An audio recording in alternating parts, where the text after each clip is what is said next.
Very, very, very despicable game. Guys, if Caitlin Clark going to be on many restrictions, we need not have Caitlin Clark play at all. At this point, she need not even touch the basketball court. 16 minutes.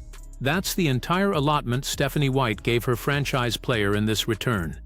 And by the time the final buzzer sounded on a 106-92 loss, half of Fever Twitter wanted the head coach's job. I ain't gonna lie, I had to cut it off, y'all. I did not watch the whole game, but I was watching Twitter, bro. I mean, damn, this game right here was very bad. Derrica Hamby was looking like Asia Wilson tonight.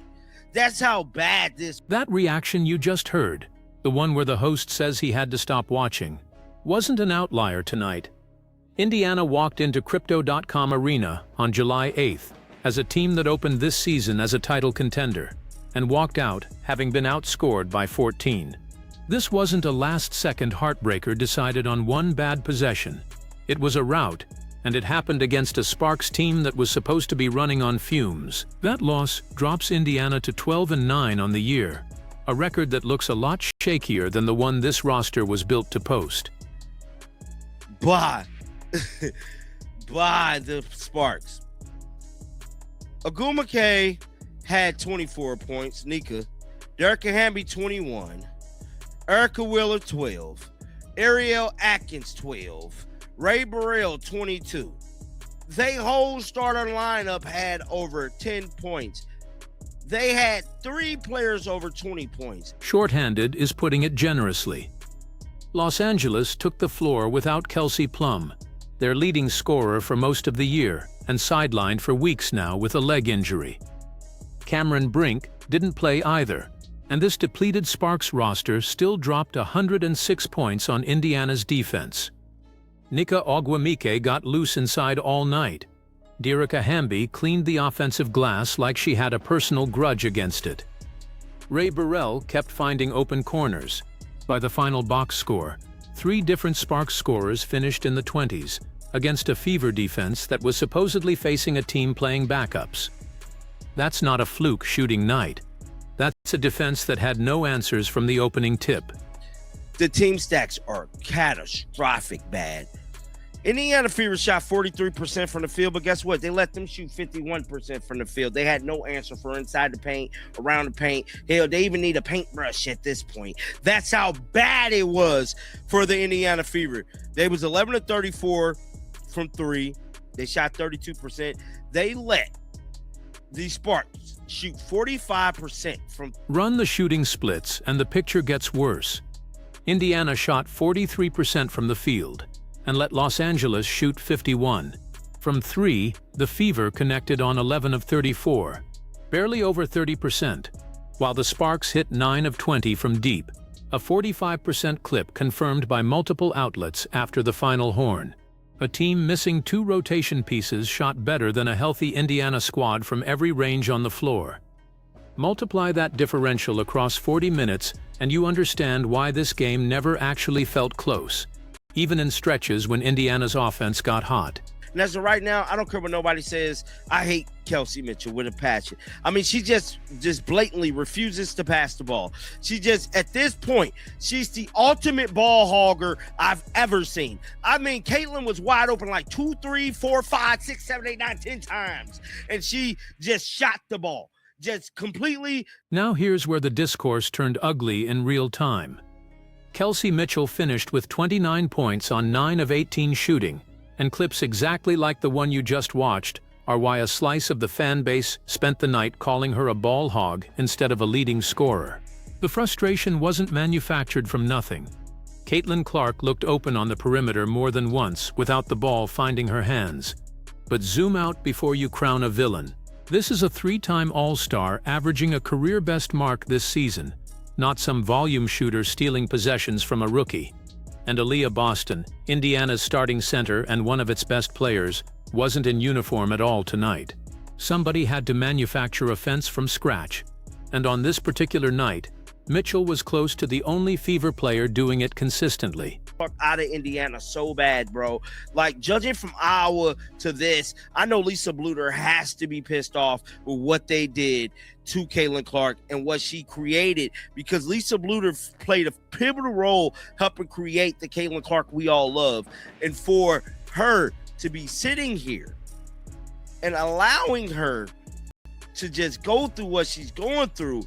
Some fans went further, dragging Clark's old Iowa coach Lisa Bluter into it, joking online that she'd be furious watching this rotation play out.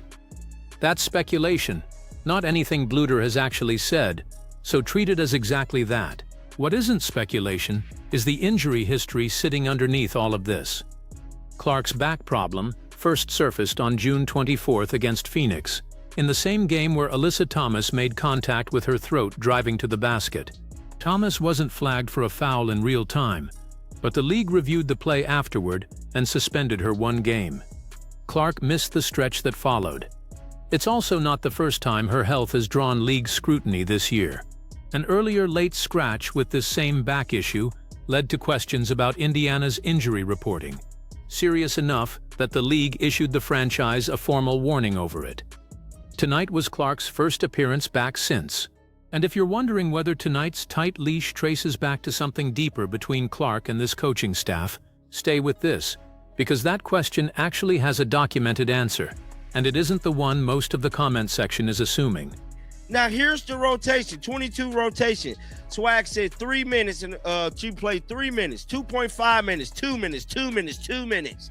What the hell? And then for this last one, he said 4 minutes. Discussing what the F.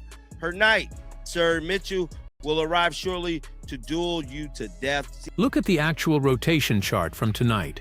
3 minutes, 2.5, 2 minutes, 2 minutes again. That is not a star easing back into game speed.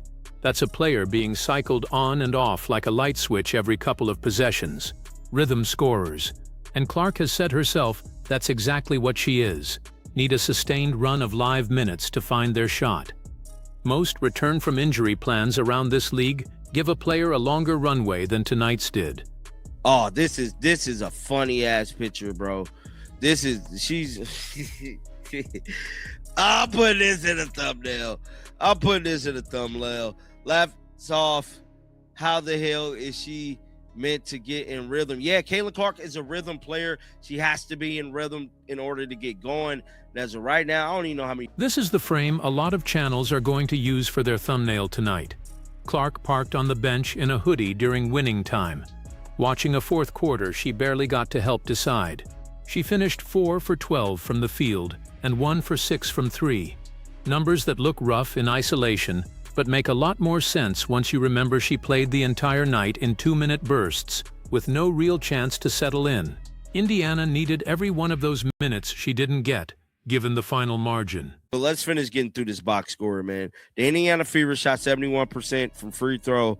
Bro, they gave up how many offensive rebounds? Defensive rebounds. 30 defensive rebounds to them, to their 29. So in the second half, they turned it around because they was getting slaughtered defensively in the rebounds in that first half. And 8 steals, 17 damn turnovers, bro. You're not winning the game with 17 turnovers, bro. I don't give a damn who you playing, bro. 17 turnovers. Now flip the lens to the part of the box score that should worry Indiana more than any single shot chart. 17 turnovers in a game their best interior defender didn't even play in. You are not beating a functional professional roster giving the ball away 17 times, regardless of who's missing on the other side. Those giveaways didn't come from one position either. They came from a team pressing to claw back a deficit that kept growing every time down the floor. Add in a rebounding margin the Fever lost for most of the first half, and you get a team that was cooked before the broadcast even reached clutch time. This is the stretch that never makes a highlight reel, and the stretch that actually decided the final score. Now, y'all can't blame this on Caitlin. Y'all just cannot blame this on Caitlin at all. Now, how many points did Caitlin Clark have, man? Caitlin Clark had 9 points in the total of 16 minutes. She was 4-12 from the field, 1 of 6 from 3. 0 free throws. Y'all know she ain't going to get her calls. She had 4 rebounds, 3 assists, 4 turnovers, and 1 steal. Kelsey Mitchell, 29 points, 9 of 18 from the field, 5 of 9 from 3, 6 assists from the... Put the two guards side by side, and the numbers say more than any argument in the replies. Clark, 9 points in 16 minutes, 4 for 12 from the field, 1 for 6 from 3, 4 rebounds, 3 assists, 4 turnovers. Mitchell, 29 points on 9 of 18 shooting, 5 for 9 from deep, 4 for 4 from the line.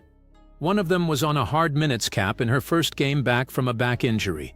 The other was being asked to function as the number 1 and number 2 scoring option at the same time, with no true starting center behind her.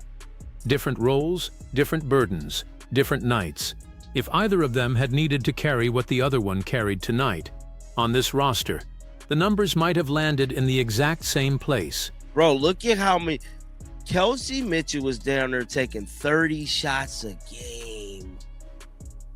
Bro, this is crazy, bro. She's literally shooting the ball. Oh, we can't forget her 3 assists. Look, y'all, I am convinced that Kelsey Mitchell is not ever going to have any more than 3 assists a game. 3 assists a... That imbalance is exactly why the running joke about Mitchell's assist total picked up steam tonight. 3 assists, matching her recent output, and clip after clip turned it into a punchline. Legitimate criticism and an unfair pile-on can exist in the same comment section at the same time, and both happened tonight. What's harder to find in the replies is anyone asking the obvious follow-up question. With Boston out and Clark limited to a handful of live possessions, who exactly was supposed to be creating offense instead of Mitchell? None of that erases fair questions about her shot selection down the stretch. It just means the full picture is a lot less satisfying than a villain narrative. But let's go to one of my favorite X accounts and let's pull up Fire Stephanie White. And the floor spacing when running back pick and rolls is horrible. Shout out to Coach Anderson. He said the Fever lacks so much in terms of basketball fundamentals. Their screens and screen possessions are so bad. Most of them struggle to read the floor. Their dives to the basket are slow and delayed. Basketball analyst Coach Anderson broke down the film afterward and didn't spare the coaching staff either. By his read, Indiana's spacing on the pick and roll was a mess most of the night. Screens were arriving late, cuts to the basket developed slowly, and multiple Fever players struggled to read the defense in real time. That's not a Kelsey Mitchell problem, and it's not a Caitlin Clark problem. That's a system that still hasn't clicked. More than 3 months into a season, this exact roster was assembled to make a title run in. She gotta get in rhythm and play for 3-minute sets forever. I hate these damn rotations. Also, we gotta get another big because we're definitely missing it without Aaliyah Boston. That was something that was brutally going into this offseason, was that a lot of people was complaining about the Indiana Fever being a very small basketball team. And if Aaliyah Boston goes down, just like she just did tonight, they're going to be in no heap of trouble. Rewind to the preseason, and this exact worry was already sitting on the table. Analysts questioned whether Indiana had enough size to survive an 80-game grind, and tonight was that concern playing out live. Boston sat this one in a listed load management move, with the Fever facing a back-to-back against Phoenix the very next night. Without her anchoring the interior, Monique Billings and Myesha Hines-Allen were left trying to hold the middle against a front court that includes Agumike and Hamby, and by the paint numbers, it did not go well. This wasn't Boston having a quiet night. She wasn't there at all, and the math up front reflected it on nearly every possession. And guess what? They was in a heap of trouble. How many points was scored inside the paint? Let me see. How many buckets was inside the paint? They scored 60 points in the paint on the Fever, bro. 60 points, 27 fast break points. 27 fast break points, 60 points in the paint. That is a total of 87 points, bro. And 18 points off foul. That's pretty much the game. They had There's real money riding on this working too. Mitchell signed a Supermax deal worth $1.4 million back in March, one of the highest salaries in the league, precisely because Indiana believed this core of Mitchell, Clark, and Boston could contend right now as the defending Commissioner's Cup champion. So here's the actual answer to the question this video has been building toward. Was tonight's 16-minute leash about Stephanie White not trusting her franchise player? Go back to the last time these two made headlines together, the viral bench exchange in Portland on May 31st, when White pulled Clark for rookie Raven Johnson mid-timeout, and cameras caught the whole thing. Both of them addressed it directly afterward. White called it a moment that died the second it happened. Clark said two competitive people fighting to win got turned into a storyline by people who don't actually know what goes on in that locker room, and the team held a long meeting afterwards specifically to clear the air. So no, the tight leash tonight wasn't some lingering grudge.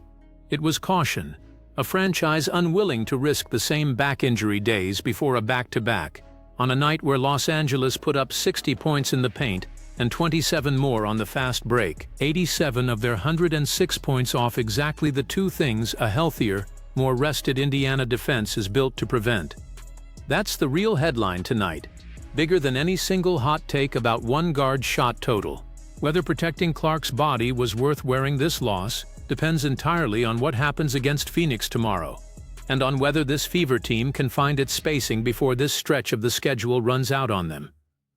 So here's the actual question for you. If you were Stephanie White, do you protect your franchise player's body for the long haul? Or do you let her play through it and take your chances tonight? Drop your answer below. Tell me which number in this box score bothered you the most. And if you want the next breakdown the moment a game ends, subscribe and turn on notifications.